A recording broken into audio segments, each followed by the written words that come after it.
চলে যাচ্ছে, ওর দেহটাকে কুকুরের মতো ছিঁড়ে খাওয়ার জন্য ভিন ধর্মের লোকেরা কামাতুর, কাম চরিত্র, কাম বাসনা মিটাইবার নিমিত্তে তোকে লাভ জিহাদের প্রলোভন দিয়ে ভালোবেসে তোকে ঘরে নেবে, কিন্তু কুকুরের মতো ছিঁড়ে ছিঁড়ে খাবে, কোনোদিন সম্মান দেবে না। সনাতন ধর্মের নারীকে যত উন্নত স্থান দিয়েছে পৃথিবীর কোন ধর্ম নারীকে এত সম্মানের জায়গা দেয়নি। যে সনাতন ধর্মে জন্মগ্রহণ করে তার সন্তানকে সনাতনী আচরণ শিক্ষা না দিতে পারে, তার সন্তান জন্ম দেওয়া আর শ্রীগাল কুকুরের সন্তান জন্ম দেওয়া একই হয়। আমার মেয়েকে আমার স্ত্রীর গায়ে হাত দেওয়ার মতো যোগ্যতা কার আছে? হাতটা রেখে দিতে হবে। যে বাড়িতে নাম হচ্ছে, এই বাড়ি যদি মুরগি পোষা হয়, এই বাড়ি যদি বিবাহতে পশু হত্যা হয়, এই বাড়িতে নামযোগ্য দেওয়া না দেওয়া সমান কথা। যে বাড়িতে মহানাম পবিত্র হবে, এই বাড়িতে কোনো বিবাহতে কোনো পশু হত্যা করা বৈধ নয়। কষ্ট হয় সনাতনী জাতির প্রতি, তাকালে পরে কষ্ট হয়, খুব দুঃখ হয়, খুব যন্ত্রণা হয়। বিশেষ করে আমার দুঃখ হয় যে এই সনাতন ধর্মে কি দিল, আর এই সনাতন জাতির ছেলে মেয়ে কি না পেয়ে এরা ধর্মান্তরিত হয়ে যায়। ছেলে মেয়ে জন্ম দিতে পারো, তার কর্ম শিখাতে পারবে না, তো জন্ম দাও কেন? যে সনাতন ধর্মে জন্মগ্রহণ করে তার সন্তানকে সনাতনী আচরণ শিক্ষা না দিতে পারে, তার সন্তান জন্ম দেওয়া আর শ্রীগাল কুকুরের সন্তান জন্ম দেওয়া একই হয়। সন্তান জন্ম দিতে হলে আগে সনাতনী আচরণ শিক্ষা দিতে হবে, গর্ভ থেকে শুরু করতে হবে।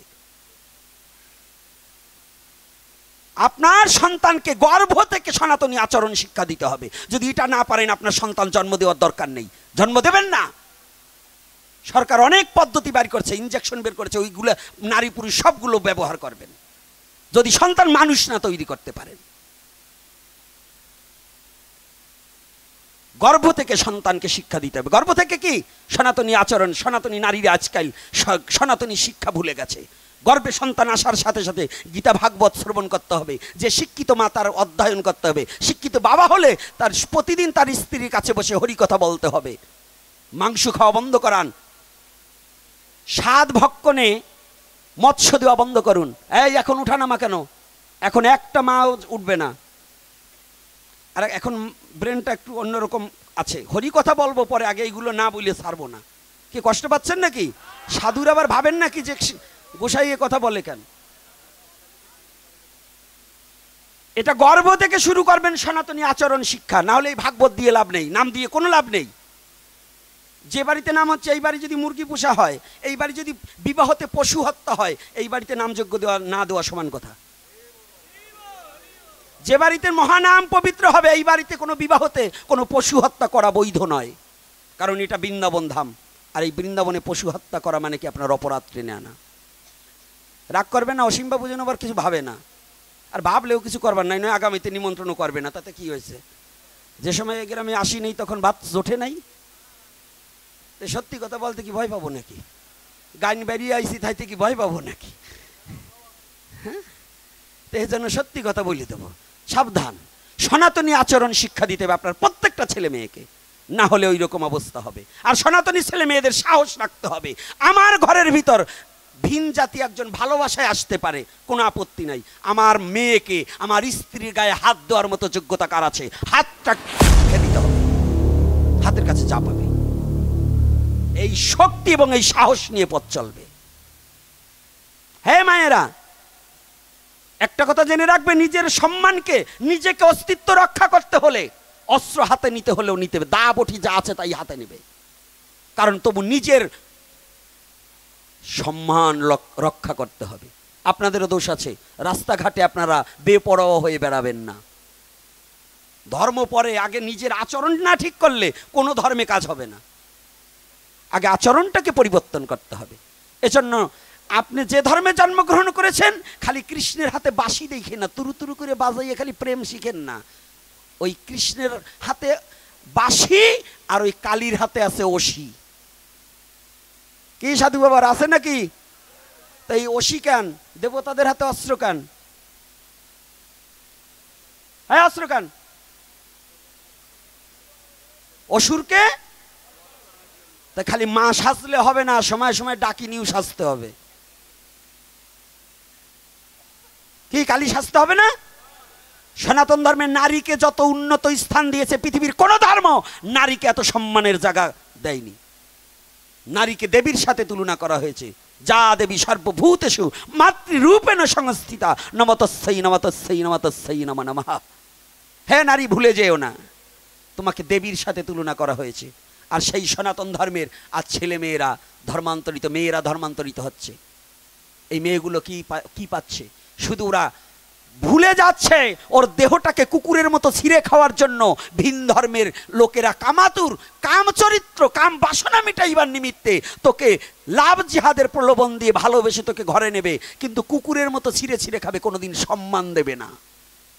আর যদি সম্মান পেতে চাস, এই সনাতন ধর্মের মেথরের ছেলেকেও যদি বিবাহ করতে পারিস, তাতেও তোর জীবন ধন্য। তথাপি সে সনাতনী হরিনাম করবে, এটাই সাক্ষাৎ।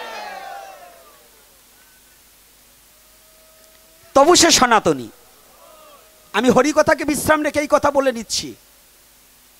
এজন্য প্রত্যেকটা যুবক যুবতী আপনাদের এখানে অ্যালার্ট থাকতে হবে। এবং প্রত্যেকটা মেম্বার, চেয়ারম্যান থেকে যারা এখানে গুণীজন জ্ঞানীজন আসছেন, আপনার বাড়ির, আপনার গ্রামের সম্মান আপনার রক্ষা করার দায়িত্ব। এইটা যদি আপনারা না পারেন, তাহলে আপনারা শাঁখা সিঁদুর পরে হিজড়া হয়ে করতে হবে। যদি নিজের জাতিকে রক্ষা না করতে শিখেন, তাহলে আপনি কি মানুষ হয়েছেন? নিজের জাতিকে রক্ষা করবার জন্য এগিয়ে আসতে হবে। তবে কোনো ধর্মের নিন্দামন্দ করা যাবে না। আমরা কাউকে নিন্দা, আমাদের সনাতন ধর্ম কাউকে নিন্দা শিখায়নি, এটা আমাদের কোনো শিক্ষণীয় বিষয়বস্তু নয়। সনাতন একটা পবিত্র ধর্ম, যে ধর্মে কাউকে নিন্দা করা শিক্ষা দেয় না। পরিষ্কার কথা। আর কৃষ্ণপ্রেমের এই কথাটা বলার আগে এটা বলে নিলাম। এটা বললাম কেন? আমার জন্য না। আমার জন্য বলেছি? এটা কার জন্য? আমার জাতির জন্য, আমার সমাজের জন্য, আমার ধর্মের জন্য। কেঁদে কোনো লাভ নেই।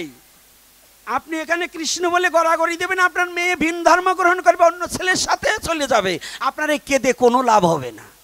ওই কান্নাকাটি বন্ধ করে আগে নিজের ঘর সামলাতে হবে।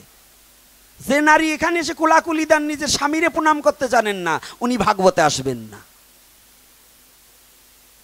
যে ছেলে তার মা বাবাকে প্রণাম করতে পারেন না, আমাকে প্রণাম করবার আসেন, জীবনে আমাকে প্রণাম করবেন না। কারণ তোমার মা বাবাকেই প্রণাম করতে শেখনি। তুমি যদি তোমার পিতার প্রতি শ্রদ্ধা না করতে পারো, তুমি একজন বৈষ্ণবের প্রতি কি করে শ্রদ্ধা করবে? অর্থাৎ তোমার গোড়াই গলত। রাধে রাধে। কি কষ্ট পাচ্ছেন মা? নাকি এবার বকাবকি করবেন? আর বকলেও আমি শুনবো না। এইদিকে তাকাও মা, এখন আর ওই মোবাইলের দিকে, ওই দিক নিচের দিক তাকাবা না, এখন আমার দিক তাকাবা। এখন আমার দিক তাকাইতে হবে। এখন যে কথাগুলো বলছি, ভাগবতকে এক জায়গায় ভগবানের লীলাকে বিশ্রাম দিয়ে আমি বলছি। কেন? ওখানে দাঁড় করিয়ে রেখে আমি বলছি, এটা আমার আগে দরকার। এইটাকে যদি রক্ষা না করতে পারি, তাহলে এই কৃষ্ণ কথা শুনবে কে আর করবে কে? কে করবে? আগে এটার প্রয়োজন। আগে আমার জাতির ভুলগুলাকে সংশোধন করতে হবে। সাবধান, যারা ব্যবসা করেন, আপনার বাড়িতে যুবতী স্ত্রী, যুবতী মেয়ে, যুবতী ভাইজি, যুবতী বোন থাকলে ভিন ধর্মের কোনো ছেলেকে বাড়িতে ভাত নিতেও পাঠাবেন না। ভাত নিতেও পাঠাবেন না। আজকে আপনার মেয়ে ভাত দেবে, ওই টিফিনকারী বাটি ধরবার যাবে, 3 দিনের দিন হাতে একটা টিপ মারবে, 4 দিনের দিন নাম্বার দেবে, 5 দিনের দিন হ্যালো হ্যালো হ্যালো, ওই যে জম্বের যাওয়া চলিয়ে গেল। কথাটা বোঝেন নাই? এর স্যার বাংলা আমি বলতে পারবো না। এতেও যদি এই চামড়া মোটা জাতের বোধ না হয়, তা আর এ জন্মে আর হবে না।